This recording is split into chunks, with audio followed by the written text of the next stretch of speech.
Come back to my channel mister and missus Nihal Upadhyay. मेरे blog में आपका स्वागत है। सुप्रभात, राधे राधे। तो आज है सावन का तीसरा सोमवार। तो महादेव की कृपा सभी पर बनी रहे। और आज नाग पंचमी भी है। तो बस मैं नाग पंचमी की पूजा की तैयारी कर रही थी। इसके लिए मेरे को एक वाइट प्लेन पेपर पे 5 नाग बनाने थे, जो कि हम या तो हम काजल से बना सकते हैं या फिर हम ब्लैक मार्कर से बना सकते हैं। तो मैंने काजल से 5 नाग बनाए। आप देखिए कैसे लग रहे हैं। बस उसके बाद मैं पूजा की तैयारी की। और इसमें क्या, कच्चे दूध का ही भोग लगता है।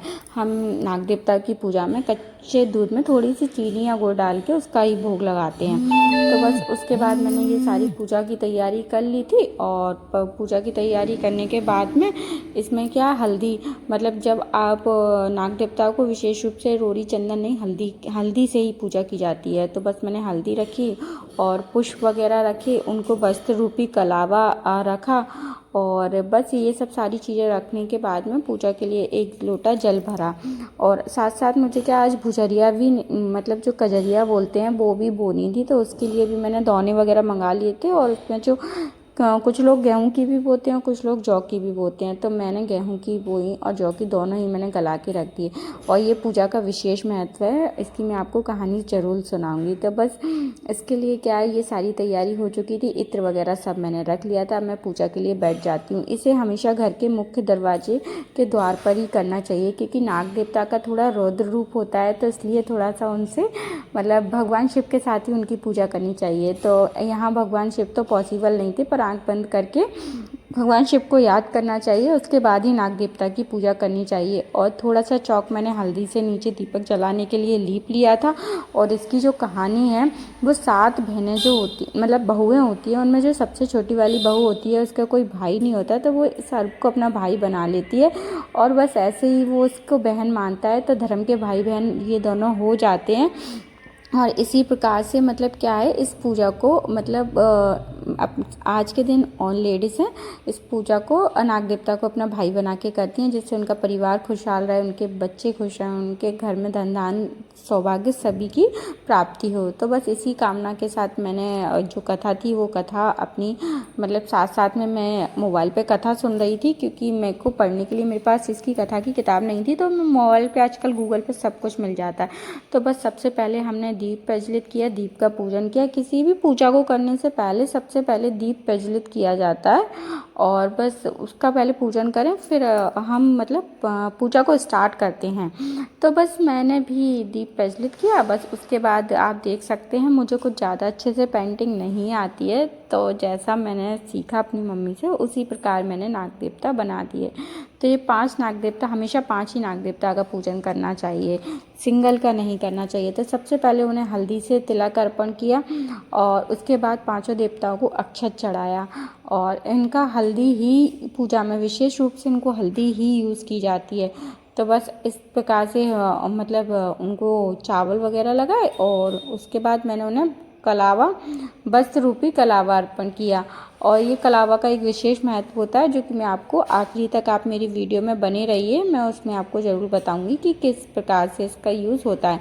बस उसके बाद मैंने उनको, नाग देवता को इत्र वगैरह लगाया, क्योंकि इन्हें सुगंधित चीज़ों से बहुत ज़्यादा लगाव होता है। तो हमें इत्र वगैरह लगाना चाहिए, आह्वान करना चाहिए कि आप यहाँ कहीं भी हो, मेरी इस पूजा में सम्मिलित हो।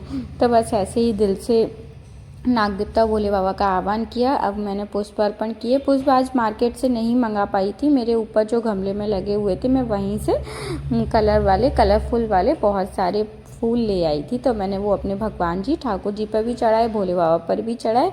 और आज सोमवार का पूजा थी, तो वैसे ही व्रत था। और हमें नाग पंचमी वाले दिन भी पूजा तक व्रत रखना चाहिए। वैसे भी आज सोमवार था, तो आज विशेष नाग पंचमी का जो महत्व है विशेष बढ़ जाता है, क्योंकि आज सोमवार वाले दिन नाग पंचमी पड़ी है। तो बस मैंने उन्हें भोग के लिए दूध अर्पण किया, फल अर्पण किए। और उसके बाद अब मैं करूँगी आरती। दक्षिणा चढ़ा दी, दक्षिणा जरूर चढ़ानी है। और बाकी इन चीज़ों का क्या करना है वो आप मेरी वीडियो में बने रहिए, मैं लास्ट में आपको बता दूँगी। तो बस इसी प्रकार से अब मैं धूप दीप से उनकी आरती करूँगी। नाग देवता की आरती मुझे नहीं आती है, तो हम अपने भोले बाबा की आरती कर सकते हैं। हमें अगर पूजा में किसी प्रकार से जो भी भगवान होते हैं आरतियाँ नहीं आती, तो हम भोले बाबा की आरती कर सकते हैं। कोई इसमें ये नहीं है कि हमें भोले बाबा की आरती नहीं करनी है। हमने भोले बाबा की आरती की, धूप दीप से पूजन किया। और बस इस प्रकार से हमने मतलब आपको लग रहा होगा वीडियो में मैं किसी और हाथ से पूजा कर रही हूँ, पर शायद वीडियो में उल्टा दिख रहा है। तो ऐसा नहीं है, मैंने सीधे हाथ से ही पूजन किया है। और बस उसके बाद पूजन करने के बाद धूप दीप दिया। और आज हवा बहुत तेज़ चल रही थी खिड़की से, मौसम भी बहुत अच्छा है। तो बस बीच बीच में से हवा से देखिए आप मेरा कग्गज उड़ रहा है। और बस पूजा इसी प्रकार से मेरी संपन्न हो चुकी थी। तो बहुत सारा आशीर्वाद मांगा नाग देवता से और भोले बाबा से कि अपनी कृपा मेरे परिवार पर इसी प्रकार से बनाए रखें। और बस पूजा संपन्न हो चुकी थी। अब आचमन किया। आचमन करना बहुत ज़रूरी होता है। सभी से बोला कि आप लोग जहाँ जहाँ आए हैं अपने अपने स्थान पर जाइए और बस हम पे अपना आशीर्वाद बनाए रखिए। हर पूजा के बाद आचमन करना बहुत ज़रूरी होता है। बस बाबा को ढोक लगाई और इसी प्रकार से प्रणाम किया और नाग पंचमी की सभी को हार्दिक शुभकामनाएं। ये एक सरल विधि है जिससे ये पूजन संपन्न हो जाता है। ज़्यादा तामझाम नहीं करनी चाहिए। भोले बाबा मन का भाव देखते हैं। तो बस पूजा संपन्न होने के बाद मैं आपको बताऊंगी ये जो दूध होता है कच्चा, ये हमें पेड़ में चढ़ाना चाहिए। प्रसाद में हम इसको नहीं ले सकते क्योंकि ये नाग देवता का भोग होता है। उसके बाद जो ये कलावा होता है इसे हम अपने घर के किसी भी सदस्य को पहना सकते हैं। इसमें भी विशेष आशीर्वाद होता है। और अगर आपको नहीं पहनाना तो आप इसे विसर्जन कर सकते हैं। इस कग्गज को भी हम विसर्जन कर देंगे और इनमें जो भी चीज़ें हैं ये जल वगैरह सबको विसर्जन कर दिया जाता है। तो बस मेरा ब्लॉग पसंद आया हो तो प्लीज़ लाइक शेयर सब्सक्राइब कीजिए। मिलते हैं नेक्स्ट ब्लॉग।